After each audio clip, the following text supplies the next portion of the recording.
গত বছর বন্যার সময় আমি এখন যেই জায়গাটাতে দাঁড়িয়ে আছি, এই জায়গাটা দিয়ে আমরা গত বছর নৌকা চালিয়েছি।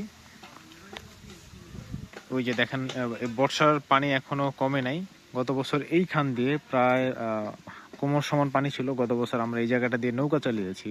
আর এপাশে পুকুর, একবারে সম্পূর্ণ পুকুর চারপাশ তলিয়ে যাওয়ার কারণে আমাদের পুকুরে যে পরিমাণ মাছ ছিল, মাছগুলো সব বের হয়ে গেছে। এই বছরও অনেক পানি হয়েছে।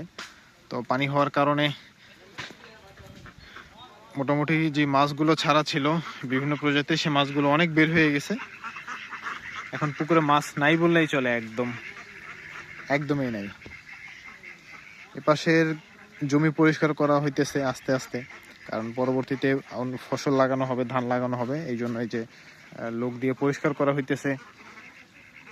আশেপাশে আরো পরিষ্কার করা হবে, চারপাশটা অনেক ঘাস ময়লা জমে আছে, এগুলা এটা পরিষ্কার করা হয়েছে। আর সামনের যে জমি আছে এগুলো পরিষ্কার করব আস্তে আস্তে। হাঁসগুলো ভয় পাইতেছে আমাকে দেখে, কিছুক্ষণ আগে বাড়ি থেকে বের হয়ে এখানে চলে আসছে।